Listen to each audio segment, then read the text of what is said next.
자, 시작하겠습니다. 자, 지난 시간에 금지행위 살펴봤고요. 자, 134페이지 이번에 교육을 보도록 하겠습니다. 일단 교육, 1번의 실무교육, 오른쪽에 직무교육, 연수교육, 크게 이 세 가지 교육, 이거는 의무사항입니다. 다음 페이지에 있는 거래사고 예방교육이나 뭐 이런 것들은 임의사항이고요. 돌아와서 실무교육은, 자, 실무교육은 처음에 개설 등록할 때 하기 전에 1년 전에 1년 안에 받았어야 되는 거고요. 자, 시간을 보시면 28에서 32시간 이하로 합니다.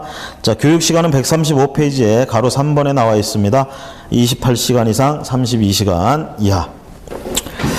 자, 실무 교육은 누가 받죠? 개설 등록을 하려는 자가 받아야 합니다. 개설 등록을 하려는 자.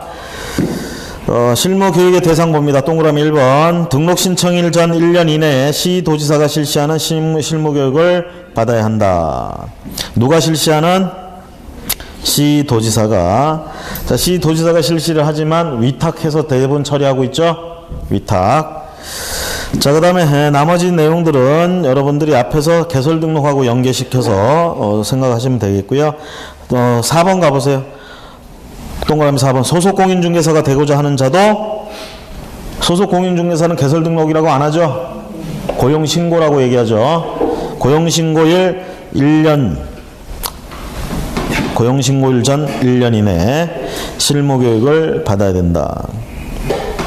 자, 실무교육을 받지 않아도 되는 경우는 폐업을 했다가 1년 안에 다시 개설 등록할 때는 안 받아도 됩니다. 만약에 폐업한 이후에 1년을 넘겨서 하게 되면 개설 등록을 새로 받아야 되고요. 이건 이제 소속공인중개사 입장에서는 관뒀다가 고용신고 종료한 이후에 다시 1년 안에 할 때는, 고용할 때는 안 받아도 되지만 그걸 넘어가면 받아야 된다. 이렇게 되겠죠? 자, 그 얘기가 동그라미 1번에 있고요. 동그라미 2번에 가보시면 개업공인중개사의 종별을 변경하고자 할 때 등록신청서를 다시 제출해야 하나 이미 제출된 서류는 다시 제출하지 않을 수 있으므로 실무교육을 받지 않아도 된다. 종별을 바꿀 땐 실무교육 받을 필요가 없다 이 얘기죠. 자, 그 다음에 실무교육 내용 시간 봤고요. 그 다음에 직무교육 봅니다. 직무교육은 누가 받아? 대상 중개보조원은 고용신고일 전 1년 이내. 자, 시도지사 또는 등록관청이 실시하는, 이렇게 얘기합니다. 시도지사 또는 등록관청이 직무교육. 자, 교육시간은 3시간에서 4시간 정도. 주로 직무 수행에 필요한 직무윤리, 이런 것, 직업윤리. 그 다음 연수교육 봅니다. 자, 이게 수년 전까지만 해도 연수교육이라는 개념이 없었어요. 그러다가 이제 생겨가지고 저는 벌써 올해 연수교육 2번째 받아야 되는 때야. 재작년에 이제 한번 받았고요, 처음으로. 올해 또 벌써 받으라고 또 고지서 날라고 난리 났어, 지금. 돈 내라는 얘기 같아, 그냥. 이게 또 시간은요, 12시간에서 16시간 받으라고 돼 있어요. 12시간에서 16시간 사이. 그래서 재작년에 받을 때도 이틀 받았습니다, 이틀. 웃긴 거는 이게 뭐냐면 인터넷으로, 동영상으로 이렇게 할 수 있는데 중요한 건 16시간을 받는다 그러면 8시간은 인터넷으로, 8시간은 이렇게 와서 집체교육으로 이렇게 되는데 그걸 너무 이제 그 한도가, 기한이 있는데 그걸 너무 미루다 보니까 막판에 몰렸어. 그러다 보니까 그렇게 할 수 있는 강좌는 전부 마감되고, 그래서 그냥 16시간을 전부 이렇게 나와서 듣는 그걸로 했어요. 아주 죽는 줄 알았어, 가서 앉아있다가. 16시간. 못 앉아있겠더라고. 내가 그래 여러분들의 심정을 알아. 이게 못 앉아있을 짓이야. 교육이라는 게. 자, 어쨌든 연수교육. 자, 12에서 16시간 받는데요. 자, 이거는 2년마다 계속 실시합니다. 2년마다 받아야 돼요. 2년마다. 그리고 실시기관은 협회에서도 하지만 대학교라든가 뭐 이런 인정해주는 기관들이 있어요. 그런 기관들에서도 이런 교육들을 실시합니다. 자, 연수교육 대상 및 시기. 연수교육 대상 누굽니까? 개업공인중개사 및 소속공인중개사. 중개보조원은 들어가지 않습니다. 2년마다 시도지사가 실시하는 걸 받아야 됩니다. 그래서 시도지사가 많이 위탁을 해놨다 이렇게 보시면 되겠고, 이거 위반하면 연수교육 안 받으면 어떻게 될까요? 세 번째 줄 500만 원 이하의 과태료. 자, 과태료 치고는 꽤 크죠. 500만 원 이하. 100만 원 이하가 아니라 500만 원 이하를 맞는다는 거. 내용 시간 12시간에서 16시간. 이 연수교육에서 이제 주로 그 배우는 건 그거예요. 뭐 새로운 저기보다는 이게 법률이 하도 개정되다 보니까 우리 이 부동산 쪽 관련된 법들은 그렇잖아. 정권 바뀔 때마다 바뀌는 건 당연하고, 그리고 매년 바뀌죠. 뭐 매년 이슈들 터질 때마다 매년 바뀝니다. 그러다 보니까 이런 바뀐 제도 같은 거 이 연수교육을 통해서 좀 배우라 이 얘기야, 취지가. 자, 그 다음에 대상자 통지해가지고요, 거기 2년이 되기 2개월 전까지 통지해 줍니다. 당신은 이렇게, 우리 저기 운전면허 같은 것들도 보면 5년마다 한 번씩 무슨 저거 적성검사 뭐 이런 거 합니까? 하잖아요. 5년마다 또 저거 자동차 검사 5년이 아니고 2년마다 하나? 이제 이거 다 헷갈린다, 이제. 왜 이제 통지를 해주니까 기억하고 있을 필요가 없다는 얘기죠. 그것처럼 여기도 이거 통지해 준다는 얘기예요. 통지. 넘어가시고, 거래사고 예방교육이라는 게 있는데요. 거래사고 예방교육은 국토교통부 장관, 시도지사, 등록관청은 필요하다고 인정하면 실시할 수 있다. 실시할 수 있다. 지금 안 하고 있어요. 자, 그 다음에 이런 교육비, 거래사고 예방교육에 대해서는 교육비가 지원될 수도 있다. 필요한 비용을 국토교통부 장관, 시도지사, 등록관청, 자, 이런 데서는 지원할 수 있다라는 얘기고, 그 다음에 이런 교육을 하게 되면 동그라미 3번에 가보세요. 세 번째 줄. 교육을 실시하려는 경우에는 교육일 10일 전까지 통지, 대상자들에게 통지해줘야 된다라는 거. 그 다음에 교육의 지침 같은 건 누가 마련합니까? 국토교통부 장관은, 자, 앞에서 페이지에서 봤던 실무교육, 연수교육, 직무교육, 이 세 개는 필수교육이에요. 이거에 대해서는 지침을 마련한다. 자, 지침에 포함될 사항은 거기 나와 있는 뭐 목적이라든가 대상 뭐 이딴 것들인데 한 번쯤 봤으면 됐고요. 넘어가시고, 교육의 위탁. 그래서 대개 이제 교육을 위탁해 놓습니다. 업무 위탁을 할 수도 있고 교육을 위탁한다. 동그라미 1번 보세요. 교육의 위탁. 시도지사는 실무교육, 직무교육, 연수교육에 관한 업무를 위탁하는 때는 다음의 기관들 중에서 위탁기관을 정해야 된다. 기억해 보세요. 부동산 관련 학과가 개설된 고등교육법 제2조에 따른 학교. 이거 대학교 얘기하는 겁니다. 무슨 이름이든 어떤 이름을 가졌던 대학이라는 말이 들어가는 학교들. 자, 그런 대학교에 부동산 관련 학과가 개설돼 있다면 업무로 이 교육을 위탁시킬 수 있다라는 얘기입니다. 유명한 대학들 있죠? 부동산 관련돼서 건의하는 대학교 뭐 이런데 그 돈 많이 벌었을 거야 거기, 그렇죠? 그래가지고 여러분들 저기 보시면 우리가 MBA 과정이라고 있죠? 그게 이제 미국에 보면은 그 아이비리그인가 그런 쪽에 보면은 그 대학원처럼 이렇게 만들어 가지고 MBA 과정에서 교육 그 경영자 최고 경영자 과정 뭐 이런 거 만들어 가지고 학위 장사를 많이 하죠. 그럼 이제 거기서 이제 한번 배우고 오면 교육받은 내용도 중요하지만 내용도 좋지만 거기 이제 유수의 인재들이 오다 보니까 그 애들하고 인맥이 또 형성이 되고 그러죠. 이제 그런 걸 이제 보면서 우리나라 대학들도 배우는 거야. 이제 저렇게 해서 돈벌이를 하면 되는구나. 그래서 대학들마다 사회교육원이나 뭐 이딴 것들을 막 만들고 그러는데 그 이제 그쪽에 MBA 과정이나 이런 걸 또 우리나라에서도 서울대학교나 뭐 이런 데서도 그런 과정들을 만들어 가지고 하는데 요거를 이제 부동산 쪽으로 빨리 이렇게 돌려 가지고 하는 데가 아까 말한 건모라는 이런 데 해가지고 합니다. 난 도대체 거기서 배워본 적은 없지만 뭘 가르치는지 모르겠어. 근데 배우는 사람들 가만히 들어보니까 뭘 가르치냐면 공법 가르치고 앉아 있어요. 거기서 공법. 그 얘기는 뭐냐면 공법을 잘해야 돈을 번다 이 얘기예요. 공법을 잘. 여러분들 공법 잘 하고 있죠? 열심히 하고 있죠? 공법에 아마 트라우마들이 있을 거야. 이 편견들이 있어가지고 공법부는 되게 어렵다. 그렇죠? 어렵다. 어려워 진짜. 왜냐면 양이 너무 많다 보니까 어려운 거예요. 우리가 국계법 하나만 제대로 알아도 그렇죠? 어떻게 우리가 살아야 되는지 알 수가 있단 말이야. 근데 국계법 자체도 공부하기가 이제 싫은 거지. 어렵다 이렇게 생각되니까 기왕에 할 거 즐거운 마음으로. 그래서 공법은 어쨌든 뭐 하다 보니까 여러분들 해야 되는데 하기는 싫고 그러는데 시험은 봐야 돼요. 시험은. 그럼 이제 어쨌든 면과락은 해야지. 그렇죠? 나중에 자격증 취득하고 나면 다시 한번 보세요. 그 공법 관련된 것들은. 여러분들의 업무에 굉장히 도움이 됩니다. 자, 우리 중개사 법령은 볼 필요 없어. 이거 보면은 중개사 법령 지금 보면서 느낀 거 뭐 있어요? 죄다 뭐 하지 말라는 거야.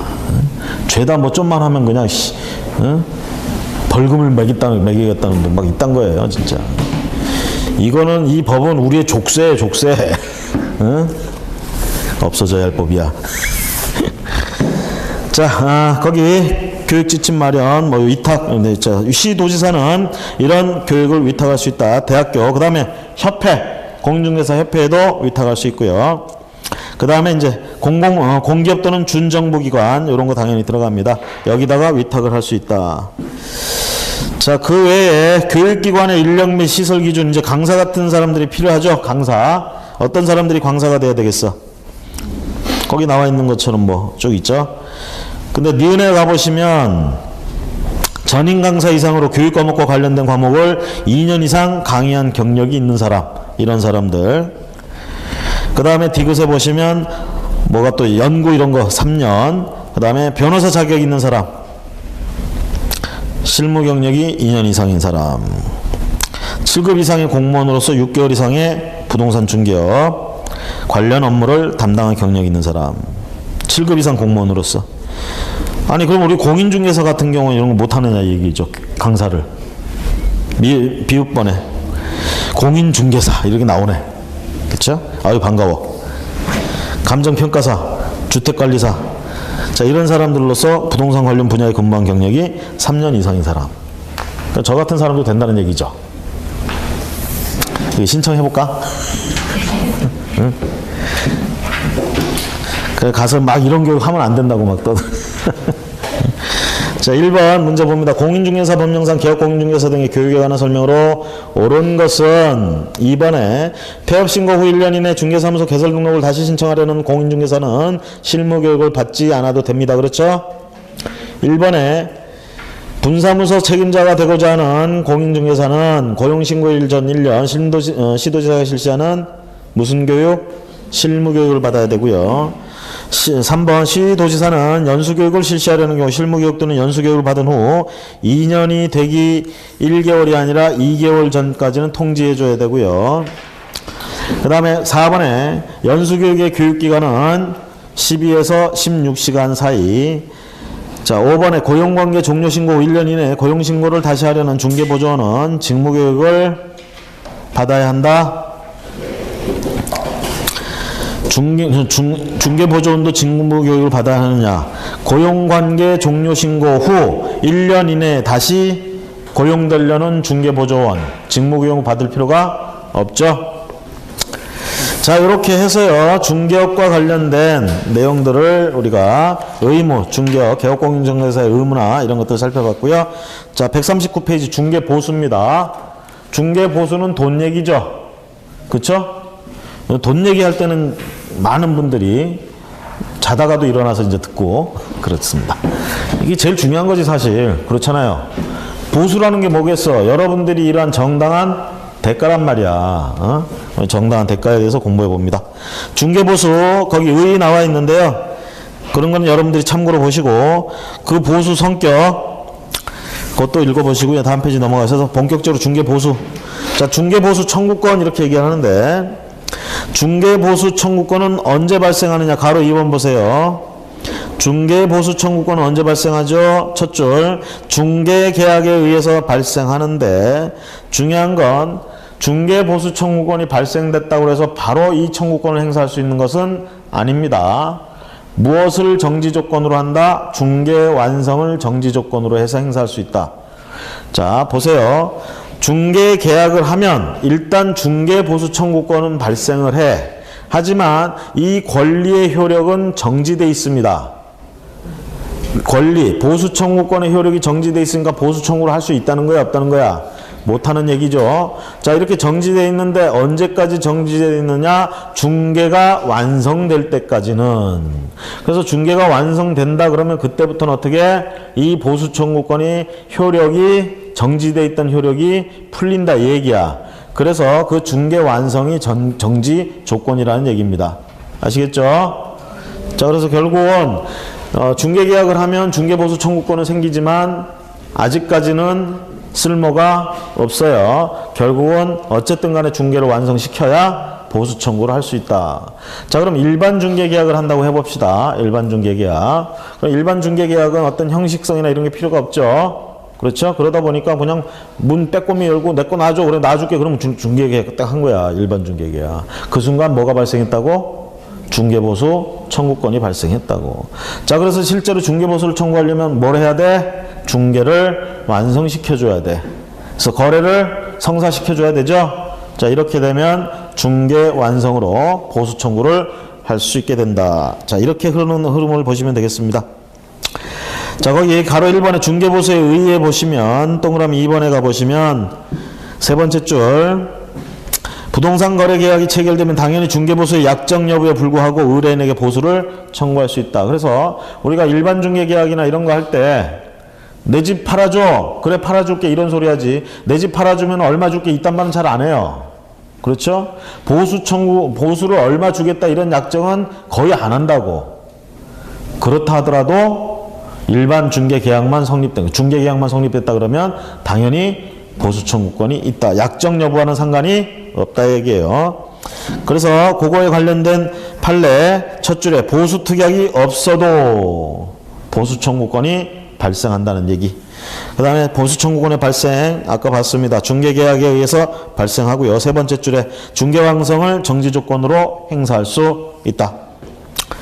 자, 그 얘기를 판례 보시면 중개보수 청구권은 중개계약 체결 시 발생되므로 중개완성 전 양도가 가능하고 전부명령 및 압류의 대상이 될 수 있다. 그러니까 이런 얘기죠. 여기서 A하고 갑하고 중개계약이 됐어요. 그 다음에 여기서 중개를 완성했어요. 여기는 중개계약을 했고 거래가 여기서 완성됐다는 얘기죠. 자, 그러면 중개보수 청구권은 여기서부터 발생해서 갑니다. 그쵸?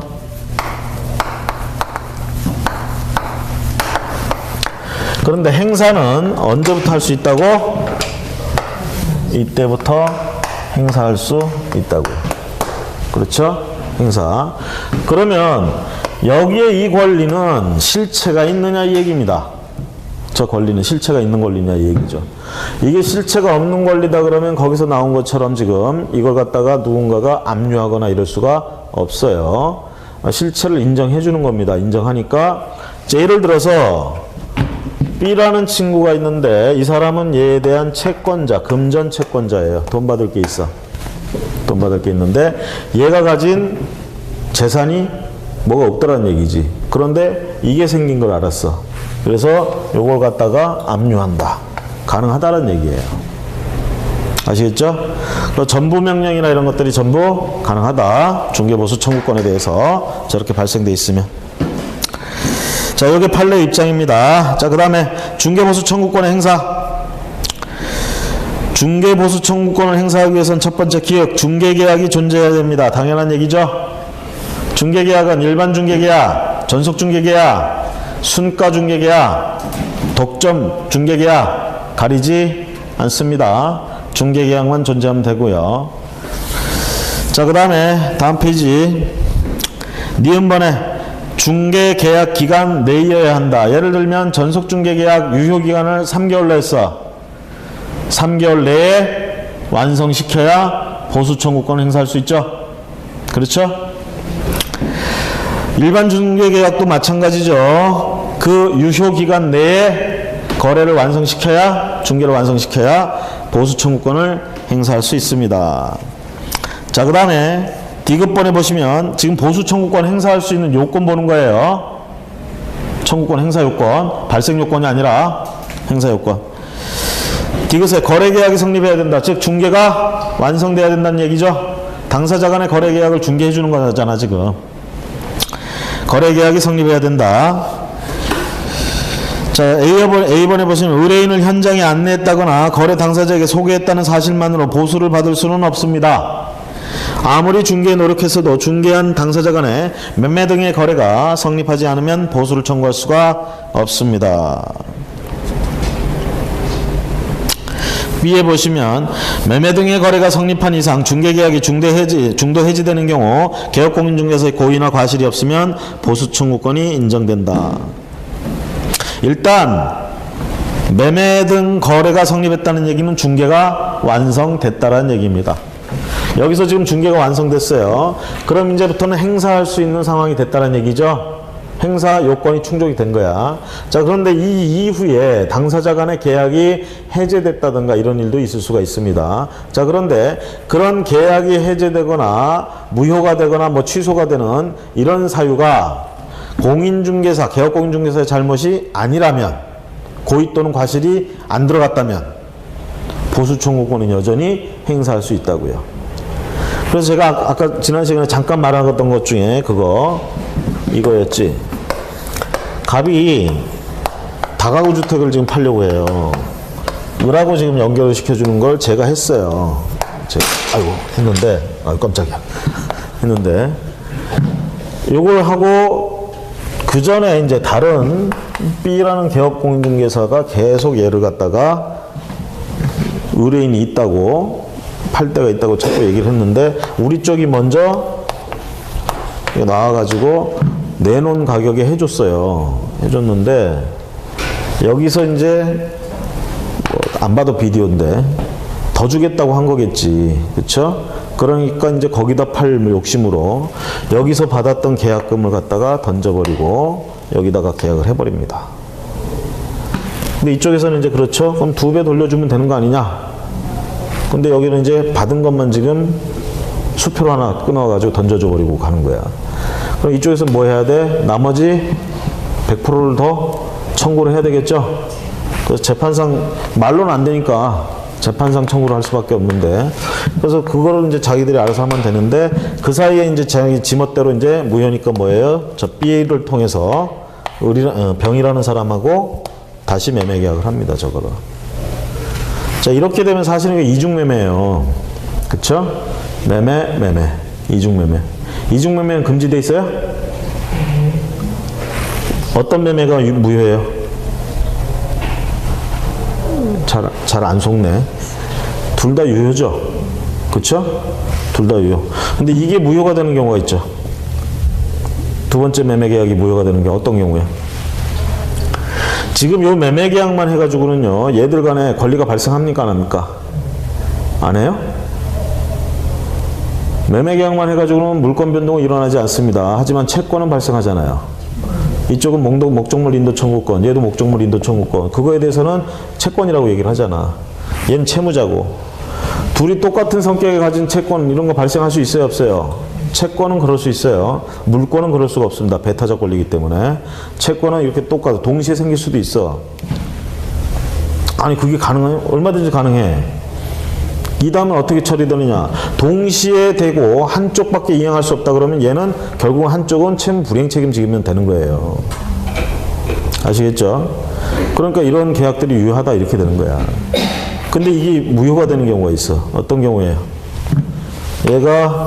얘하고 이매매, 제2매매라고 얘기하죠. 이거 보통 1매매, 2매매. 이 2매매를 하는데 얘는 쉽게 얘기하면 이 행위를 뭐라고 평가받느냐면 얘에 대한 배임행위다 이렇게 평가받아요. 형법적으로는 얘가 하는 행위 배임죄에 해당하는 행위입니다. 이거 배임의 행위. 자, 배임행위를 하는데 얘가 적극 가담했다 그러면 이거는 무효입니다. 여기서 적극 가담이라는 건 뭐겠어? 대체적으로 그거야. 내가 돈 더 줄게. 이렇게 팔린 걸 알면서 내가 돈 더 줄게. 나한테 팔어. 이게 적극적으로 꼬시는 거야. 가담한 거야, 이게. 이렇게 되면 무효예요. 그냥 이렇게 팔린 걸 알았는데 얘가 팔겠대, 자기한테. 그래서 그냥 계약을 했어. 이건 적극 가담이 아닙니다. 이런 건 유효예요. 근데 얘가 이렇게 돈을 더 주겠다고 꼬셔서 이렇게 하는 건 적극가담은 왜 무효냐? 판례가 뭐라 하냐? 선량한 풍속 기타 사유질서에 반한다 이 얘기야. 쉽게 얘기하면 상도덕에 반한다는 얘기지. 이런 게 유효하다고 허용해주면 다 어떤 일이 일어나? 이거 산 사람들은 잠 못 자요. 누가 더 이렇게 더 주고 가져가 버릴지 모르잖아. 이런 게 허용되면. 그래서 그것만 무효라는 얘기야. 선량한 풍속 기타 사유질서에 반한다고. 그게 아니면 유효하다는 얘기죠. 그쵸? 근데 그렇게 해서 무효가 되는 경우는 거의 없어요. 실제로 현실에서는 다 그렇게 하는데 이걸 입증을 누가 해야 되느냐 얘기지. 적극 가담했다는 건. 얘들은 당연히 그런 거 안 했다고 얘기한다고. 그럼 얘가 적극 가담했다는 건 여기서 주장을 해야 돼. 주장하는 자가 결국 입증을 해야 돼. 그거 어디 쉬워요? 얘가 그렇게 가서 얼마 주고 꼬시겠다는 걸 얘가 뭐 쫓아다니면서 들었어 뭐 했어? 모르잖아. 그쵸? 심증은 가. 물증이 없지. 그쵸? 대개는 다 10중 8구 그거예요. 그런데 현실에서는 증명하기가 쉽지가 않아요. 증명만 해내면 무효야 이거.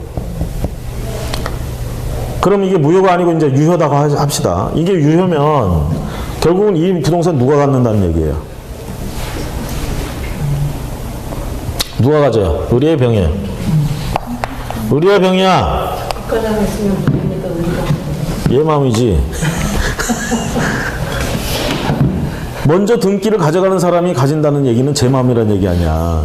그쵸? 그렇잖아요. 그러면 이제 못 가진 쪽은 어떻게 되는 거예요? 채무 불이행 책임을 묻는 수밖에 없어요. 자, 이쪽에다 이전 등기 해줘버렸어. 이쪽이 채권자라며. 여기도 채권자였는데 얘는 이제 물권을 취득해버렸지. 그럼 이쪽에서 어떻게 돼? 채무를 불이행했으니까 손해배상해라 이렇게 되는 거야. 채무 불이행에 의한 손해배상 책임 뭐 끼케 얼마 안 돼 이거. 응? 그거 받는 게 다야. 근데 얘가 정작 가지고 싶은 건 이 물건이란 말이지. 이 물건을 어떻게 가져오느냐. 저 물건을 얘가 가져오는 게 얘가 보호받는 거예요. 손해배상 받는 게 보호받는 게 아니라 사실은. 응? 근데 이걸 가져오려면 어떻게 해야 돼? 이게 유효해가지고 이렇게 간 이상 이건 절대 얘가 이렇게 가져올 수가 없어요. 얘가 포기하지 않는 한. 그럼 이게 가져올 수 있는 길은 어떤 길이 있느냐? 이게 무효면 어떻게 돼? 무효면 원인 없이 주고받은 거죠. 부당이득은 어떻게 해야 돼? 반환해야 된다고 그랬잖아. 여기로 가고 여기로 가고 준 돈. 그럼 이제 여기 와 있으니까 얘는 뭐야? 자기가 가지고 있는 소유권 이전 등기 청구권을 행사해서 이 소유권 이전 등기 청구권이 채권적 청구권이야 얘한테. 이거 행사해가지고 가져가면 된다라는 논리가 되겠죠? 그런데 여긴 부당이득 반환 법리에는 예외가 있어요. 무효이니까 부당이득은 반환을 해야 되는데 다만 불법을 저지른 자들끼리는 반환 청구할 수 없다 이렇게 돼 있어요. 여기서 선량한 풍속, 이게 무효가 되는 경우는 선량한 풍속 기타 사유질서에 반하는 경우라며 103조 위반. 이 103조 위반은 불법행위라고 평가받아요. 그럼 둘이 불법행위한 거야. 그 반사적 효과로서 어떻게 해야 되느냐. 얘는 그냥 받은 돈 가지고 있어야 되는 거고 얘는 그냥 물건을 가질 수밖에 없는 거예요. 법 논리대로 풀어가자면. 응? 자, 이렇게 되니까 이제 누가 울상이 되는 거야? 정말 이 물건을 갖고 싶던 이 사람. 판사도 보니까 이제 짠한 거지. 이게 논리대로 했더니 오히려 보호를 못 받는 거야. 얘가 보호받는 건 이 물건을 가지는 거란 말이지. 그쵸? 그래서 판사님들이 부당이득 반환 법리 예외까지 논리적으로 가면 그런데 그러니까 보호를 못 받는다. 이걸 좀 어떻게 해보자. 그쵸? 학자들도 마찬가지예요. 열심히 연구합니다. 이게 어떻게 얘한테 가는 방법이 없을까? 그쵸? 판사님들이 이제 결론을 얘기합니다. 결과적으로 이렇게 됐을 때 무효일 경우 반환 청구를 불법을 저질렀기 때문에 반환 청구를 못 하는데 아무런 이유 없이 단지 얘를 위해서 이제 뭐라고 하냐면 얘가 있을 때만 부당이득 반환 청구를 할 수 있다고 하자. 있다고 하자. 아무 이유 없어. 왜요? 아니 그냥 있다고 하자. 왜요? 아니 있다고 하자니까. 근거 없어요. 있다고 하자. 판사님들도 때로는 이렇게 논리에 비약을 합니다. 그래가지고 자 부당이득 반환 청구를 할 수 있으니까 부당이득 반환 청구권을 가졌죠. 얘는 얘의 채권자잖아. 채권자가 얘가 가진 부당이득 반환 청구권을 대신 행사해서 얘한테 가 있는 물건을 여기다 갖다 놓고 얘의 부당이득 반환 청구권을 행사한 거니까 여기 와 있으니까 이제 비로소 자기의 권리 소유권 이전 등기 청구권을 얘한테 행사해서 가져가면 된다. 이렇게 나왔어요. 이게 채권자 대의권을 기반으로 한 얘기야. 판례의 입장이에요, 이게. 학자들 입장에서는 이건 논리의 비약이다. 그러면서 자기들이 내놓은 건 이제 채권자 취소권을 이제 주로 내놔. 채권자가 사실 이 물건이 일로 가는 건 얘를 해하는 행위 아니야. 해하는 행위지. 그렇죠? 그럼 채권자가 이럴 경우에 이거 취소할 수가 있어. 취소권 행사할 수가 있어. 어? 그럼 재판상 채권자 취소권 행사하면 된다 이 얘기인데 학자들 얘기로는 그것도 모순이 있어요. 왜? 이건 무효라며. 무효를 취소할 수 있어요? 취소를 하려면 전제가 유효해야 돼. 그렇죠? 사회질서에 반하는 행위다 그러면 취소할 수가 없잖아. 어? 무효니까. 근데 학자들은 이거 취소권 행사해가지고 취소되니까 물건이 도로 간다? 무효가 돼서 그래서 이렇게 온다. 이렇게 얘기를 하고 있어요. 또 학자들은. 그것도 논리가 안 맞지. 정확하게 얘기하면 저거에 딱 맞는 논리가 없어요 지금.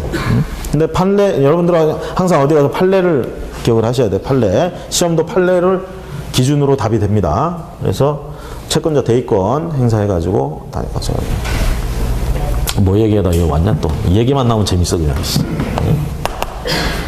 자, 그랬을 때 이제 중요한 건 뭐냐면 내가 이걸 중개를 했단 말이에요. 근데 이렇게 팔렸어. 제 잘못입니까? 아니죠. 그러니까 난 뭐야? 중개보수를 청구할 수 있는 거지. 근데 얼마나 웃긴 줄 알아요? 그러면 내 중개보수나 내놔. 그랬더니 너 때문에 깨진 거 아니야? 이러고 있어. 내가 뭘 어쨌다고. 그쵸? 이쪽은 주겠대. 근데 또 이쪽은 주겠다는 전제 조건이 뭐냐? 쟤한테 나머지 받으면. 그러면 받으려고 노력을 해야 될 거 아니야. 그 아는 법무사, 변호사 사무실에 뭐 사무장 있다고 그래. 돈 주고 시켰대. 근데 걔가 그 돈 먹고 잠수 탔어요. 그 청구도 안 하고 있더라고. 얘가 가진 물건 이거 빨리 가압류 치라고 했거든, 내가. 어? 가압류도 안 치고. 결국은 일로 넘어갔어. 이거 또 산대가 어디 있냐면, 지금은 토지주택공사죠? 옛날에 토지공사. 거기서 샀어. 뭐 하려고? 이거 다가구주택. 임대차 넣으려고. 서민들한테 세 놓으려고. 매입할 때였어요, 얘들이. 그거를 개업공인중개사가 딱 껴가지고, 분명히 우리가 판 줄 알면서도, 웃긴 건 뭐냐면, 이거 가격이 그때 당시에 6억 3천에 계약을 했어요. 계약금 3천만 원만 건너갔어. 근데 여기다 판 가격이 얼마인 줄 알아요? 6억 6천이야. 멍청한 놈이지. 이거 볼지도 몰라. 결국은 얘 지금 3천만 원 더 받은 거 여기다 토해놔야 돼요. 그쵸? 이거 결국 나중에 재판 들어갔어요. 재판 들어가가지고 결론 뭐 뻔히 이쪽이 이겼을 거야. 어? 그럼 아마 얘는 얘를 아마 다그쳤겠지. 얘가 지금 잘못 저기 한 거. 저게 거짓된 언행으로 금지행위에 걸려한 거죠.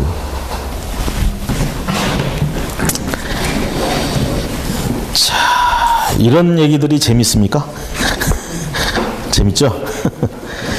자, 거래계약이 성립해야 되고, 그 다음에, 개업공인중개사가 잘못이 없다 이럴 때는 보수청구권이 인정된다라는 거. 그 다음에 리을번에 가신 매매 성립과 개업공인중개사 사이 중개활동 간에는 인과관계가 당연히 있어야 되겠죠. 그 중개활동 때문에 거래가 완성돼야 된다라는 거. 자, 이런 정도가 요건입니다.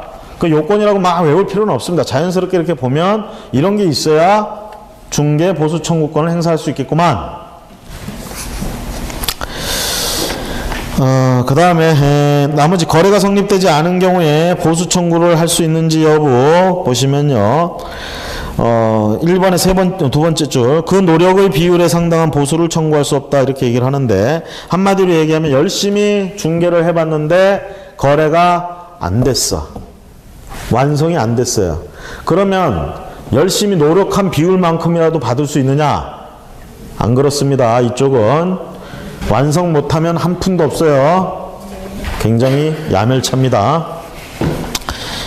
자, 동그라미 2번에 유상위임 계약이 있어서는 시기여하를 불문하고 중개완료 이전에 계약이 해지되면 당연히 계획된 보수 청구권을 상실하는 것으로서, 자, 중개 계약을 했습니다.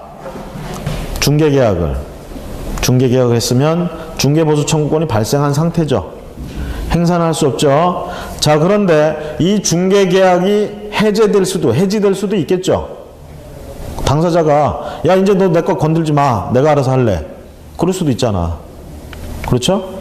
그래라 그러면 끝나는 거지 뭐. 이런 상태에서는 중개보수 청구권을 행사할 수가 당연히 없습니다. 판례고요. 다음 페이지 넘어가셔서 그럼 중개보수 지급 시기 두 번째 줄에 거래대금 지급이 완료된 날 이렇게 얘기합니다. 자, 보통은요 의뢰인하고 개업공인중개사가 보수를 언제 지급할 건지 약정을 했으면 그거에 따라서 약정한 대로 지급하면 됩니다. 그런데 이런 부분은 거의 약정을 안 해요. 그래서 뭐라고 하느냐, 약정이 없을 때는 거래대금 지급이 완료되는 날. 자, 매매계약 같은 거 얘기하자면, 또는 임대차 계약 같은 거 잔금 치르는 날, 그쵸? 중개보수를 청구한다, 그때 지급한다, 이렇게 얘기가 되겠죠. 이게 몇 년 전까지는 중개가 완성된 순간 지급한다 이렇게 돼 있었어요. 완성된 순간 중개보수 청구를 할 수가 있다 이렇게 돼 있었어. 근데 이거는 이제 거래대금이 지급된 날, 완료된 날 이렇게 얘기합니다. 자, 기억하세요. 그 옛날에 그래서 혹시라도 공부하신 분들은 이거 틀릴 수 있어요. 지금은 거래대금 지급 완료된 날로 보고 있습니다. 그 다음 중개보수 청구권은 언제 소멸 하느냐라는 얘기죠. 소멸의 얘기. 일단 의뢰인으로부터 소정의 중개보수를 받으면 중개보수 청구권은 소멸합니다. 근데 2번에 가보시면 다만 개업공인중개사의 고의 또는 과실로 인하여 중개 의뢰인 간의 거래 행위가 무효, 취소 또는 해제되는 경우에는 받을 수가 없습니다. 개업공인중개사의 고의 또는 과실이 없었다 그러면 당연히 받을 수가 있는데, 있었다면 그것 때문에 지금 거래가 깨진 거잖아. 그럼 받을 수가 없다라는 거. 자, 그 다음에 확인 설명을 게을리하여 계약이 해제된 경우 중개보수를 반환해야 되는지 여부. 중개 물건의 확인 설명 의무를 게을리했다라는 건 과실이 있다는 거예요, 없다는 거예요? 과실이 있는 거고, 지금 그걸 게을리했기 때문에 지금 의뢰인 간에, 즉 예를 들면 임차인이나 매수인 입장에서는 그 중개대상물 확인 설명을 제대로 못 들었기 때문에, 제대로 들었으면 이 거래를 안 할 거였는데 그걸 제대로 못 들어서 그냥 거래를 했단 말이야. 그러니까 나중에 보니까 하자투성이고 엉망이야 지금. 그 설명을 제대로 못 들었다 이 얘기죠. 그래서 이 내가 원하던 물건이 아니다, 그래서 이 계약을 해지한다 이렇게 됐을 때 과연 누구의 잘못? 개업공인중개사의 과실로 인해서 계약이 지금 해지되니 이러고 있죠. 이럴 때는 받았던 보수를 돌려줘야 되는 이런 상황. 거기다가 손해까지 발생했으면 손해배상까지 해야 되겠죠. 자, 그 다음에 중개보수의 범위 해서 나오는데요. 이게 이제 맨날 헷갈리고 막 그러는데 실제로 이제 해보면 안 헷갈려요. 해보면. 자, 먼저 중개보수의 범위를 보시면요. 중개보수의 요율 및 수수.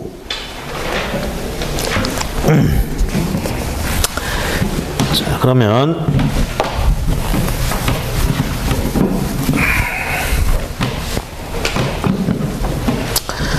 이 요율 체계가 어떻게 되어 있냐면 일단 이렇게 됩니다. 우리 부동산 중에 가장 눈에 근처에서 이렇게 보고 일상생활에서 많이 보는 게 주택이에요. 그렇죠? 주택인 것과 주택이 아닌 것, 이렇게 나눠서 봅니다. 주택인 것과 주택이 아닌 것. 그 다음에 주택에 대해서는요, 법에서 정해놓은 한도 내에서 그 지역의 조례로 정해놓게 되어 있습니다. 그 지방의, 그 지역의 조례로. 그러니까 여기 법에 나와 있는 게 한도예요. 법에 나와 있는 주택에 대한 중개수수료는 한도야. 그 한도 내에서 지자체에서 조례로 정한다 이렇게 되어 있습니다. 자, 그러면서 어떻게 정해놨느냐, 조례는. 그러면 지방마다 다 틀릴 거 아니에요. 서울특별시 다르고 경기도 다르고 다 다르단 말이야. 이론적으로. 그런데 되게 비슷해요. 다 그냥 따라하고 있어. 다른 지방자치단체 한 거 따라하고 있어요. 되게. 근데 이론적으로 원래 다 다를 수밖에 없는 거야. 자, 그러면 일단 법정 한도가 얼마냐, 이거 이제 중요하죠. 법정 한도. 그래서 법에서는 매매와 교환 그리고 임대차 이렇게 구분을 합니다. 매매와 교환, 임대차.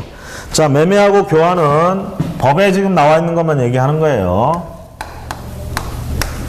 1000분의 9 한도. 그 다음에 임대차는 1000분의 8 이렇게 되죠. 저걸 그냥 0.9%, 0.8% 맞죠, 저거? 그렇게 하면 좋은데 법에서는 이렇게 표현해. 1000분의 9, 1000분의 8. 자, 여기 한도예요. 자, 요 한도 내에서, 여기 법에 나와 있는, 어디에 나와 있는? 시행 규칙에 나와 있는 한도야. 요 한도 내에서 어떻게?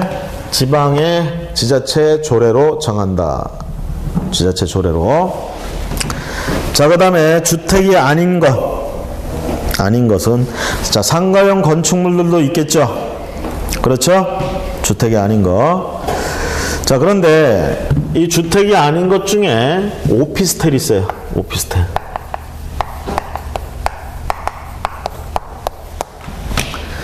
자, 이 오피스텔 중에요.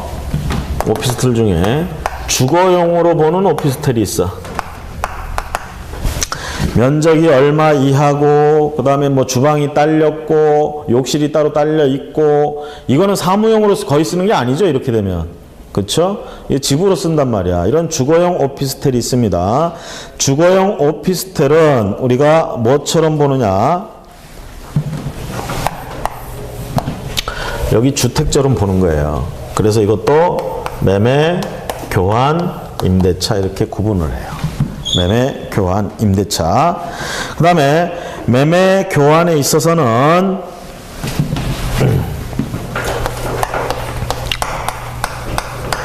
1000분의 5 한도 내에서. 그 다음에 임대차는 1000분의 4 한도 내에서. 요게 어디에 나와 있느냐? 요게 규칙에 나와 있습니다. 규칙에. 자, 규칙에 나와 있는데 조심하실 건 뭐냐면, 이게 한도여서 지방자치단체에서 조례로 이 한도 내에서 정한다 이런 말이 여기는 없어요. 아시겠죠? 그냥 규칙으로 이렇게 해놨어. 어떤 지방을 가든 간에 주거용 오피스텔은 전부 이거예요. 아시겠죠? 여기하고 달라요, 컨셉이. 자, 지금 예를 들면 되게 보통 보면 서울특별시나 이런 데도 보면 뭐 임대차 했다 그러면 1000분의 5, 1000분의 4 이렇게 된단 말이야. 그럼 여기 지금 1000분의 4라고 돼 있어요? 안 돼 있죠? 규칙에 1000분의 8 한도 내서 하라고 그랬다고. 그랬더니 서울특별시에서는 우리는 1000분의 4로 할 거야.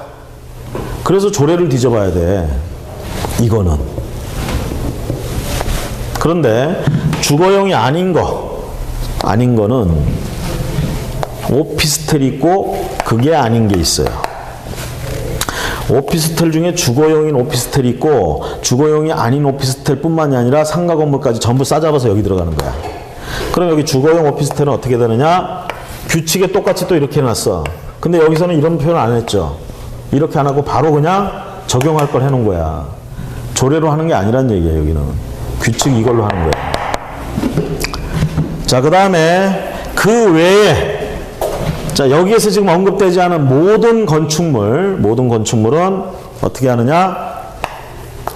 1000분의 9 한도 내에서 당사자 간의 협의, 이렇게 얘기를 합니다. 협의, 당사자 간. 협의해서 그 건마다 당사자들 간에 얼마를 보수를 할 건지 약속한다. 자, 이렇게 정리하세요. 이렇게.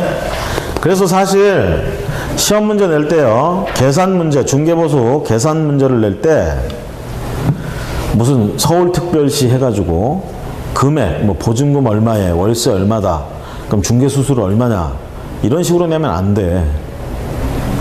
만약 이런 식으로 냈다는 얘기는, 이런 식으로 낸다 그러면 우리가 서울특별시에 이 중개보수 체계를 주택이니까 알고 있어야 된다는 얘기예요. 그러면 그렇게 얘기하면 서울특별시만 시험 문제를 내겠어? 제주도 걸 내면 제주도 거도 외우고 있어야 되잖아. 그걸 언제 다 외우고 있어요. 그쵸? 그래서 되게 그렇게 계산 문제 낼 때는, 이거 가지고 계산 문제 낼 때는 조건에 그걸 주겠지. 그쵸? 그 조건은 이거 한도 내에서 조례로 정해놓은 조건을 주는 겁니다. 아시겠죠? 예? 체계가 이렇게 돼요. 주택인 것과 아닌 것으로 바꾸고, 그 다음에 조례로 정하는 건 이거밖에 없어. 나머진 전부 그냥 규칙에서, 시행규칙에서 해놓은 거야. 부령, 국토교통부령, 거기서 그걸로 하는 거예요. 여기도 부령으로 해놨지만 이거 한도 내에서 조례로 정하는 거야, 주택만큼은. 근데 나머지는 전부 어떻게? 부령으로 해놓고, 특히 이거는 뭐예요? 또 당사자가 그 한도 내에서 합의한다. 그래서 되게 이 부분은 또 어떻게 해놓냐면, 이 부분은 요율표를 이제 딱 줍니다. 지방자치단체마다. 자기들 지방자치단체에서 이거 한도 내에서 하는 것과, 그 다음에 이거는 전국적으로 갔기 때문에 이걸로 그대로 해놓고요. 그러면서 여기에 대해서는 뭐냐면, 개업공인중개사가 받고 싶은 요율, 이런 거를 표시하게 돼 있어요. 표시하게. 자, 이걸 머릿속에 넣고 봅니다. 자, 중개보수 요율 및 수수. 1번, 동그라미 1번. 중개대상물이 주택인 경우, 옆에다 아예 써놓으세요. 조례로 정한다. 조례로 정한다. 여기서 열심히 설명을 했죠. 이거는 시행규칙에서 정해놓은 거예요. 이게 그 지역마다 그대로 적용되는 게 아니라고요. 이거 한도 내에서 그 지방자치단체에 조례로 정해놓는다고요. 뭐는? 주택은. 자, 기억에 주택, 그래서 부속 토지를 포함해서 주택이라고 하고요. 주택의 중개에 대한 중개보수에 관해서는 필요한 사항은 국토교통부리 정하는 범위 안에서 특, 광 또는 도의 조례로 정한다. 특, 광 또는 도의 조례로 정한다 그랬는데 그거 지워버리시고 시도 조례로 정한다 이렇게 하세요. 시도 조례로. 인쇄가 잘못됐어. 시도 조례. 시도는 중개사 법령에서 시도라고 할 때는 뭐가 들어가죠? 특도 하나 더 들어가요. 4개. 특, 광, 도, 특도. 특별자치도. 그죠? 그래서 시도 조례로 정한다. 그 다음에 니은에 주택의 중개에 대한 중개보수는 중개 의뢰인이 쌍방으로 각각 받되 그 일방으로부터 받을 수 있는 한도는 매매 교환의 경우에는 1,000분의 9 이내로 하고 임대차의 경우는 1,000분의 8 이내에서 거기도 특광도라고 나와 있는데 이것도 고치세요. 시도 조례로 정한다. 시도 그러면 특, 광, 도, 특도 4개. 자, 그래서 언제나 기억하실 거. 자, 주택만큼은 뭐라고요? 그 지자체 조례로 하는구만. 왜? 전국적으로 분위기가 다르잖아요. 서울특별시의 집값이랑 저기 지방자치단체 저기 지방의 집값이랑 완전 다르잖아. 그렇죠? 거기에 똑같은 중앙에서 이렇게 딱 정해져가지고 이걸로 해 이렇게 할 수가 없다는 거예요. 그냥 최대 한도만 정해주고 니들 지역의 실정에 맞게 해라 이 얘기야. 뭐는? 주택은. 나머지는 중앙에서 컨트롤 해주겠다 이 얘기입니다. 나머지는. 자, 디귿번에 중개 대상물인 건축물 중 주택의 면적이 2분의 1 이상이다 그러면 전체를 주택에 대한 중개보수 규정을 적용합니다. 중개보수 규정. 이게 이제 다른 거야. 보면은 우리가 근린생활주택이라 해가지고 1층은 상가점포 들어가 있고 2층, 3층은 주택으로 돼 있는 이런 다가구들이 많아요. 근생이라고 그러죠. 근생. 근린생활주택. 자, 이거 그러면 주택으로 보느냐, 상가 건물로 보느냐. 여기 지금 2분의 1을 기준으로 해가지고 주택이 2분의 1을 넘어가면 이건 주택으로 봅니다. 그런데 이게 공인중개사법상의 이제 주택이죠. 주택. 이게 세법상은 또 달라요. 세법상으로 이제 부가가치세 신고나 뭐 이런 거 관련돼서는 요거는 상가 부분은 상가 부분으로 보아버립니다. 이거는 세법상으로만. 그래서 법마다 보는 기준이 다르다는 거. 일단 우리 공인중개사법에서는 2분의 1 이상 넘어가면 뭐로 본다? 주택. 리을의 임대차 등에는 임대차뿐만이 아니라 저당권, 전세권, 지상권, 지역권, 임차권 등의 설정 행위를 중개할 때도 적용됨을 유의해야 된다. 그래서 여기 임대차라고 표현을 했지만 요거는 매매 교환을 통해서 물건이 뭐가 왔다 갔다 하는 거야? 소유권이 왔다 갔다 하는 거죠. 그쵸? 그 소유권이 왔다 갔다 하는 것과 나머지 권리가 왔다 갔다 하는 거 이렇게 구분한 거예요. 쉽게 얘기하면. 그래서 임대차 해가지고 임대차만 얘기하는 게 아니라 뭐 지상권 설정 행위나 뭐 이런 것들. 자, 지상권 설정 행위 중개할 수 있어요, 없어요? 저당권 설정 행위 중개할 수 있어요, 없어요? 우리가 만난 지 한 달이 좀 지났나요? 응? 두 번째 주인가 이거 한 것 같은데. 그렇죠? 두 번째 주인가.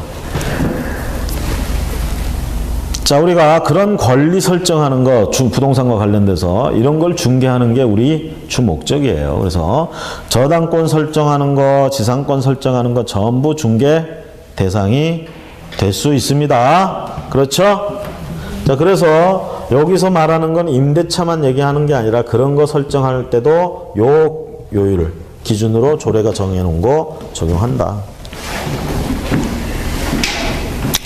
자, 미음에 주택의 소재지와 개업공인중개사 사무소 소재지가 다를 때는 왜? 개업공인중개사는 전국적으로 물건을 다룰 수가 있죠? 그렇죠? 전국적으로. 자, 그러다 보니까 어떻게 돼? 서울특별시에 사무소가 있는데 자기 사무소가 물건은 부산에 있어. 중개대상 물건은. 그럼 중개수수료는 그게 집이야.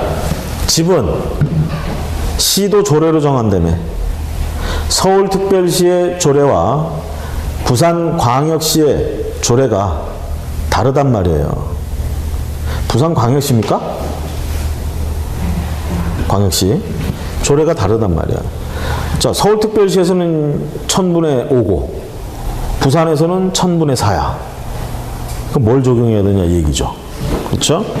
자, 그랬을 때 그 사무소를 관할하는 특별시, 광역시, 도의조례로, 그러니까 뭐야? 개업공인중개사 사무소를 기준으로 한다 이 얘기입니다. 개업공인중개사 사무소 관할하는 특별시, 광역시, 도의조례로. 자, 만약에 분사무소의 경우에는 분사무소 소재지 시도조례로 한다. 그러니까 중개 수수료, 보수 수수료가 높은 지역에다 사무소를 열어놓는 게 좋겠죠? 그래서 집값이 서울에서 올라가는 거야. 건물값하고. 다음 페이지에 중개 대상물이 주택이 아닌 경우 봅니다. 주택이 아닌 경우. 분명히 기억하세요. 국토교통부령으로 정한다. 국토교통부령은 우리가 시행규칙이라고 그럽니다. 공인중개사법 시행규칙. 조례로 정하는 게 아닙니다. 이거는 주택이 아닌 경우는. 그 다음 주택 외에 중개대상물에 관한 대한 중개보수는 중개의뢰인 쌍방으로부터 각각 받되 거래금액의 1000분의 9 이내에서. 주택 외의 중개대상물에 대한 중개보수는 1000분의 9 이내에서 매매든 교환이든 가리지 않고 이거 얘기하는 거예요. 지금 1000분의 9. 1000분의 9. 자, 그런 것들 중에 주거용인 오피스텔은 요렇게 들어간다 이 얘기입니다.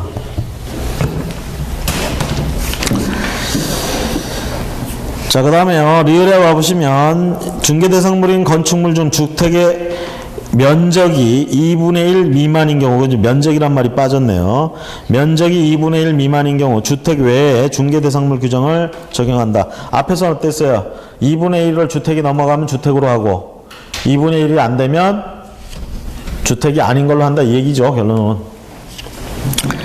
자, 미음번 개업공정에서 주택 외에 중개대상물에 대한 1천분의 9 범위 안에서 실제 자기가 받고자 하는 중개보수의 상한 요율을 사무소에 게시한 중개보수 실비 요율표 및 한도액표에 명시하여야며 이를 초과하여 중개보수를 받아서는 아니 된다. 그래서 요거 한도 내에서 자기가 받고자 하는 요율을 써놓게 빈칸으로 돼 있어요. 거기가. 그러면 나는 1000분의 9 다 받을 거야. 이렇게 해도 상관없어요. 한도가 여기까지니까. 그러니까 소심하게 1000분의 1만 할까? 이게 쓰나 마나야 이거. 기왕에 할 거 1000분의 9로 써놔. 자, 그 다음에 분양권의 중개보수 적용해서요. 그럼 분양권에 대해서는 결국은 지금 이 수수료 요율은 어떻게 하는 거야? 거래대금 곱하기 요율이잖아. 그쵸? 이렇게 해서 보수가 나오는 거야. 어? 만약에 요율이 0.4다. 0.4%. 0.4%니까 이걸로 하면 0.004죠. 그렇죠? 그래서 1억짜리 거래를 했어요. 거래대금 1억이야.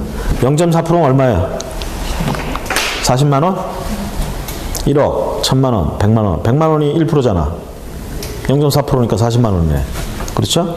40만원. 이런 식으로 계산이 나오는 거야. 중개보수가. 여러분들 중개대상물 확인설명서 있죠? 그 중개대상물 확인설명서 이쪽에 가보면 중개보수 금액 적게 돼 있습니다. 쓰게 돼 있어요. 근데 중개보수 금액을 쓰는데 앞에 이 산출 근거가 이렇게 써져야 돼. 이렇게 해서 나왔다. 금액이. 이런 식으로.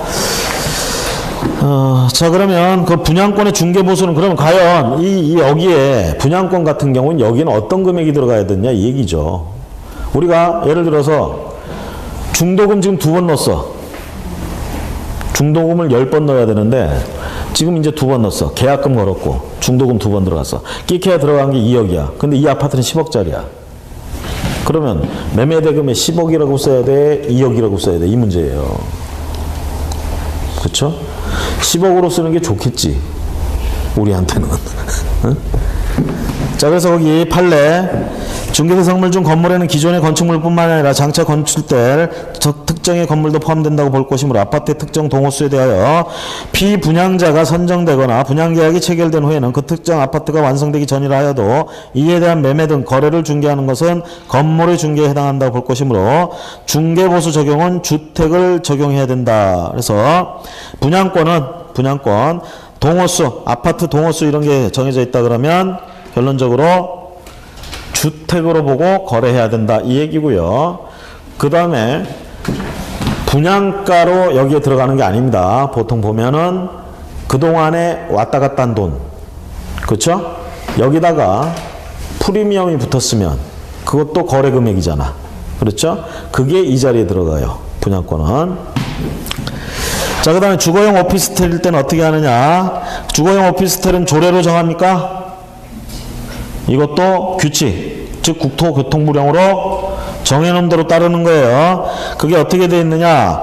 주거용 오피스텔이라는 건 전용 면적 85제곱미터 이하, 그 다음에 상하수도 시설이 있어야 되고, 전용 입식 부엌이 있어야 되고, 전용 수세식 화장실 및 목욕실이 있어야 된다.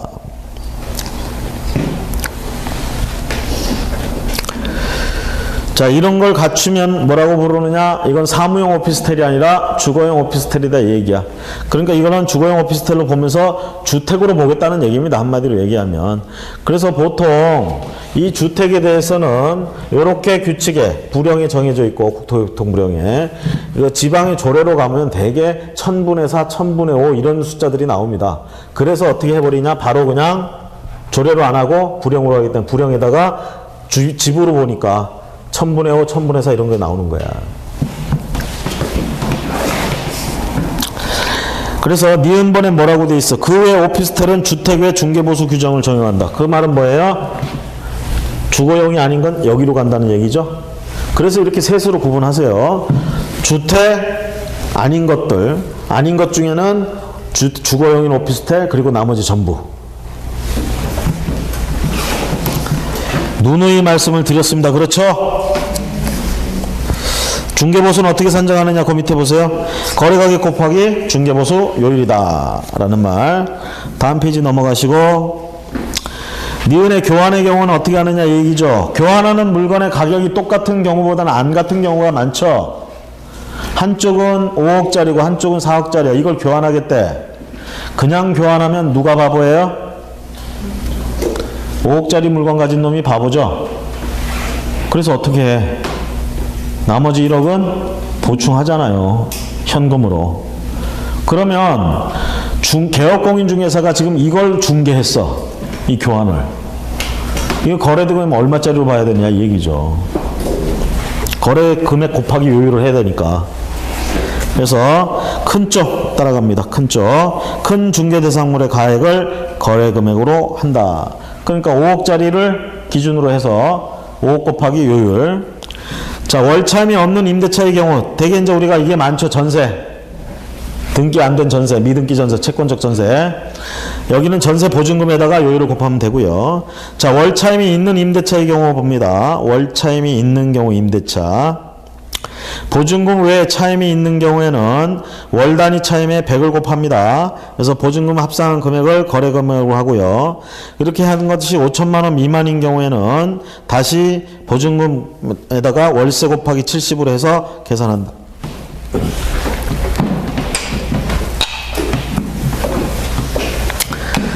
자, 거기 일단 월차임 있는 임대차 이렇게 얘기를 했죠. 이건 뭐에 관한 얘기야? 이거에 관한 얘기예요. 주택에 이거에 관한 거야. 그럼 이거는 지금 정확하게 알아 몰라 우리가? 아직 모르지. 부령으로만 이렇게 해놓은 거잖아. 그 지역에 뭐가 되는지 지역마다 다를 수밖에 없죠. 여기서 지금 얘기하는 거는 거래금액 곱하기 요율이라고 하죠. 지금 이제 얘기는 이거 얘기하는 게 아니야. 이거 어떻게 산정하느냐 이 얘기예요. 응? 매매대금은 여기 바로 들어가면 되잖아. 교환은 어떻게 해? 큰 쪽 가격이 여기 들어가면 된다고 그랬잖아요. 전세는 전세 보증금 이 자리에 들어가면 돼. 그럼 월세는 이제 뭐가 이 자리에 들어가야 되느냐 이 얘기죠. 자, 월세는 다 차임이 있다는 얘기잖아. 차임. 그러면 일단은 차임에다가는 무조건 곱하기 100을 합니다. 100을 해요. 그럼 보증금이 좀 있잖아 또 이거는. 그 보증금 플러스 그 차임 곱하기 100 한 게 여기 되는 거야. 그런데 이렇게 해서 나온 금액이 5천만 원이 안 되면 이건 이제 서민층이다 이 얘기야. 이건 보호해야 된다 그래서 이 금액이 커지는 게 좋아 작아지는 게 좋아? 누구한테? 개업공인중개사한테. 이 금액이 커지는 게 좋죠. 중개의뢰인한테는. 작아지는 게 좋죠. 이거 돈 없는 사람들한테는 작아지는 게 좋죠. 자, 보통은 곱하기 100을 해가지고 더해서 그냥 하면 되는데 이렇게 한 금액이 5천만 원이 안 되면 더 작게 해가지고 의뢰인을 보호하자 이 얘기입니다. 더 작게 하려니까 다시 산출을 해야 된다 이 얘기예요. 그래서 예를 들어서 보증금 1,000만 원에 월세 30만 원짜리를 지금 계약하려고 그래. 보증금 1,000만 원에 30만 원. 30만 원 곱하기 100 하면 얼마예요? 응? 3천이죠. 3천 플러스 보증금 1,000만 원. 얼마예요? 4천만 원 나왔죠? 그럼 이건 그냥 여기다 4천만 원 집어넣으면 안 돼. 다시 계산해야 돼. 어떻게? 줄이려면 100으로 안 곱하고 이제 70으로 곱하는 거야. 30 곱하기 70. 그럼 37에 21, 2,100만 원이죠? 여기 보증금 1,000만 원, 그러니까 3,100만 원. 아까보다 줄었죠? 3,100만 원으로 계산해서 나온다. 이게 소비자들을 보호하기 위해서 이렇게 나왔다. 얼마나 보호되는지 모르겠어요. 그렇죠? 이렇게 나왔어요. 자, 계산하는 법 간단하죠? 그렇죠? 평상시에 여러분들은 그러니까 항상 이 금액 이런 계산은 공부할 때만 앉아서 이러지 말고 이게 지나다니다가 집을 딱 보면 야, 저건 얼마짜리겠구나. 그러면 수수료가 얼마 나오겠구나. 계산을 해보는 거야. 그쵸? 그 다음에 시도 조례를 한다며. 여기는 어디에 들어가? 경기도에 들어가잖아. 그쵸? 경기도 조례를 뒤져보세요. 이거 얼마로 돼 있는지. 이거 한돈에서 정해져 있을 거 아니야. 그걸 가지고 해보는 거야. 그래서 이거 얼마 받겠구나. 아니면 잘 아는 개업공인중개사가 있어. 걔가 오늘 무슨 계약을 했대. 그러면 얼마짜리 했는지 물어보고 머릿속으로 딱 굴려보면 얘가 오늘 얼마 벌었다는 게 나오잖아. 그러니까 얼마 벌었다는 게 나오면은 내가 뭘 얻어먹을 수 있는지 알잖아. 어? 안 그런가요? 자, 그런 부분이고, 그 다음에 미연해 보세요. 분양권 전매의 경우. 분양권 전매. 자, 분양권 전매를 했으면 여기에는 어떤 금액이 들어가야 되느냐 얘기죠. 분양 가격이 들어가는 게 아닙니다. 거기 뭐라고 돼 있어? 실제 거래 가격. 실제 거래 가격. 가로 속에 보면 기납입된 금액. 그렇죠? 중도금 들어간 것까지. 그 다음에 플러스 프리미엄이 있으면 프리미엄까지. 거기서 보수 곱하고요. 자, 그 다음에 비읍에 보시면 이게 이제 또 많이 문제가 됐던 동일 중개 대상물에 대하여 둘 이상의 거래가 이루어진 경우 동일한 중개 대상물에 대하여 동일 당사자 간의 매매를 포함한 둘 이상의 거래가 동일기에 이루어진 경우에는 매매 계획에 대한 거래 금액만을 적용한다. 우리가 전세 끼고 집 살 때, 전세 끼고 집 팔 때 이런 게 많이 일어나는 거야. 갑이 자기 집을 한 채 보유하고 살고 있었어. 이 집을 팔려고 그래. 얘는 집을 사. 근데 이제 우리가 갭 투자니 뭐니 또 이런 말을 붙이더라고. 왜 그런 말을 붙이는지 모르겠어. 하여튼 어디다 갖다 붙이기는 잘 붙여. 하여튼 갭 투자한답시고 지금 전세 끼고 얘는 집을 사고 싶어 해. 응? 전세 끼고 집을 사면 당장 돈은 많이 안 들어가죠. 보증금만큼은 나중에 주면 되잖아. 이쪽에서는. 그리고 이쪽은 또 뭐야? 당장 어디 딴 데 이사 갈 필요 없이 그냥 여기 좀 살다가 가도 되잖아요. 그러면 얘들은 매매 계약과 동시에 임대차 계약하는 거예요. 이거를 중개했어. 이게 이제 두 건이냐, 한 건이냐, 별 건이냐, 한 건이냐 얘기지. 제가 2001년도인가 처음에 이제 2000년도에 자격 취득가 2001년도에 딱 오픈하고 나서 4월 달에 오픈하고 나서 그 동네에 이제 친목회 모임이 있을 거 아니야. 그쵸? 말이 친목회지. 우리 밖으로 지키자 이런 거예요. 거기 딱 모임이 따라서 나갔지. 나갔는데 이제 그 문제가 터진 거야. 아씨, 이거 얼마 받아야 되냐고. 저는 적극 주장했죠. 별건이다, 씨. 응? 따로따로 받아야 된다. 그랬더니 또 어떤 사람은 그럼 마음 약해서 어떻게 그렇게 따로 받느냐. 한꺼만 받아야 되지 않겠느냐. 그때 분분했어요, 해석이. 지금 아예 이렇게 못을 박아버린 거야. 한 건만 받아라, 이 얘기지. 한 건만 받아라. 자, 그리고요, 거기 중개보수와 별도의 부가가치세 징수 이렇게 얘기하는데, 부가가치세 징수 자체는 뭐라고 하진 않습니다. 하지만, 그렇게 받은 부가가치세라고 한 부분이 법정 수수료를 초과해버리면, 그것까지 합쳤을 때 초과해버리면, 이거는 초과수수에 들어갑니다. 그러면 안 된다는 얘기고, 그 다음에 동그라미 3번에 가시면 중개보수 한도액 면시 및 초과수수 금지되어 있다는 얘기 한 번 더 나와 있습니다. 참고하시고 오른쪽에 가서 그런 금지행위 위반했을 때 디귿에 가보시면 1년 이하 1천만 원 이하 그 다음에 소속공인 중에 자격정지. 결국은 이건 뭐야? 중개보수 초과수수하면 뭐의 위반이에요? 금지행위 위반이에요. 금지행위 초과수수 위반. 그래서 앞에서 봤던 것처럼 개업공인중개사는 등록 취소라든가 업무 정지 처분이 가능하고 소속공인중개사는 또는 중개보조는 소속공인중개사는 자격정지 가능하고요. 그 다음에 형벌로는 1년 이하 1천만 원 이하 중개보조원도 형벌은 가능하죠. 자, 3절에 실비까지만 하고 쉴게요. 실비의 종류. 실비는요, 진짜 제가 처음에 교육받고 실무 교육받고 하려고 할 때, 실무교육 할 때, 그때 협회장, 회장 하시던 분이 시간이 있었는지 없었는지 모르겠지만 3시간은 자기가 강의하겠다고 왔어. 와가지고 자기 돈 번 자랑을 3시간 동안 열심히 하고 하는데 그 중에 한 얘기가 그거야. 우리 수수료, 법정 수수료밖에 못 받게 돼 있다. 자기도 이게 괴롭대. 그러면서 실비를 따로 받게 돼 있다. 이제 뭐라고 그러냐면 실비를 엄청나게 받으세요 그러는 거야. 이건 법정 수수료 받고 실비가 이제 그거 아닙니까? 뭐 물건을 보러 가기 위해서 택시를 타고 왔다 갔다 하는가 뭐 이런 운송 비용, 그 다음에 그런 뭐 권리 이런 거 확인하기 위해서 띄어보는 증명 이런 거 확인하는 서류. 그리고 사실 등기사항 증명서 같은 거 발급받아봐야 몇백 원 안 하잖아요. 그런 건 청구하기도 뭐 하잖아. 그러니까 그때 이제 그분이 하시는 말씀이 그거야. 택시를 타고 부산까지 갔다 왔다고 해. 씨. 응? 그래서 자기 딴에는 길을 열어놨대. 자기가 로비를 딱 펼쳐가지고 이 실비를 그런 거 증빙자료 별로 없이도 받을 수 있게 해놨으니까 명목에다 그냥 실비 해가지고 다 받으라 이 얘기야. 그렇게 하면 되지 않느냐 막 그러고 속으로 기도 안 쳐가지고. 그렇죠? 지금 여기 실비 규정 그렇게 못하게 돼 있습니다. 아시겠죠? 이거 정확한 영수증 같은 거 다 첨부해야 되고요. 이거 상식선에서 통하는 실비가 들어가는 거야, 결국. 이케야 서류 띄는 값 뭐 이런 거밖에 안 들어가요. 뭐 택시 타고 왔다 갔다 하는 운송 비용 정도는 괜찮아. 근데 그것도 다 영수증이 필요한 거고, 그런 것들. 그래서 거기 동그라미 1번 이 실비란 권리관계 등의 확인에 소요되는 비용이다. 이렇게 얘기를 합니다. 그러면서 니은에 가보시면 누구한테 청구할 수 있느냐 이런 실비는 영수증을 첨부해서 권리를 이전하고자 하는 중개의뢰인에게 청구할 수 있다라는 얘기입니다. 권리를 이전하고자 하는 자. 권리를 취득하는 자한테 청구하는 게 아니에요. 그 다음에 2번에 보시면 계약금 등의 반환 채무 이행 보장에 이걸 하게 되면 그것도 소요되는 비용이 있죠. 그러면 이걸 또 실비로 청구할 수 있다. 이때 개업공인중개사 명의를 예치하는 경우에 이런 비용이 발생합니다. 그럴 때 청구할 수 있다는 얘기예요. 자, 그런데 이때 니은에 보시면 이때 소요되는 금액을 개업공인중개사가 권리를 취득하는 의뢰인에게 실비로 받을 수 있다. 이게 달라.